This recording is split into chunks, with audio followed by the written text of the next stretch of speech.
A very warm welcome. I'm Akanksha Swaroop. Russian President Vladimir Putin has sent shockwaves across the international community. Putin has ordered Russia's first mobilization since World War II. In a televised address to the nation, Putin announced that he had signed a decree on a partial mobilization today. He said that the army was facing the military operations of the collective West on a front line of over 1,000 kilometers in Ukraine. And that's why Russia's military reserves will be called up. Указ о частичной мобилизации подписан. The decree on partial mobilization is signed. According to the legislation, the Federal Assembly's chambers, Federal Council and State Duma will be informed about it officially with letters. The mobilization events will start today from 21st of September. Мероприятия начнутся сегодня. Повторю, речь идет именно о частичной I мобилизации. reiterate, we are talking about partial mobilization. That is, only citizens who are currently in the reserve will be subject to conscription.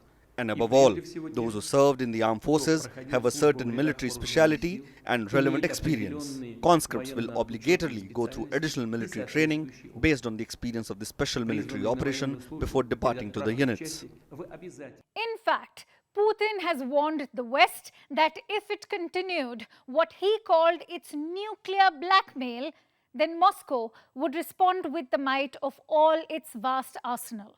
He also added, it's not a bluff. Граждане России могут быть уверены. Russian citizens can be sure that the territorial integrity of our homeland, our independence and freedom will be provided. I'll stress once again with all the means at our disposal. Those who try to blackmail us with nuclear weapons should know that the wind can turn their way.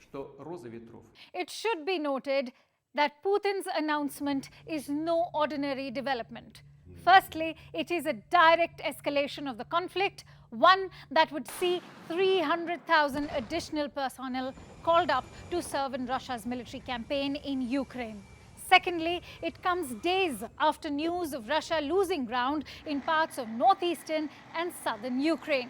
This includes Ukraine's advancement at lightning speed in Kharkiv and Kherson. In fact, Putin's announcement today is a big move. It signals how the Russian president wants to double down on victory, because for Vladimir Putin, defeat is not an option.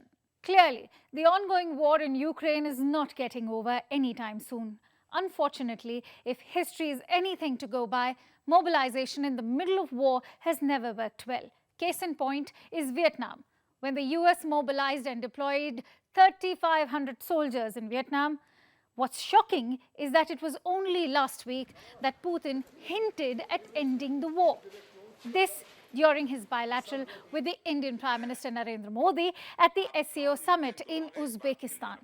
It is no secret that Putin is known to be the master of bluff. And perhaps so was his comment on ending the war in Ukraine last week.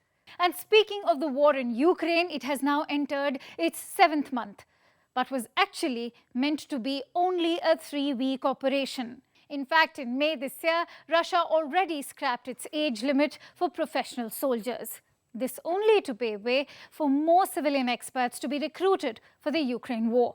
Interestingly, Putin's address to the nation comes a day after Russian-controlled regions in eastern and southern Ukraine announced plans to hold votes on becoming integral parts of Russia.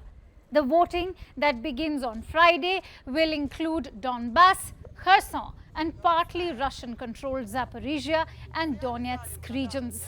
The West has already labeled Putin and Russia as the only aggressor, a statement that was also endorsed by the Czech Prime Minister.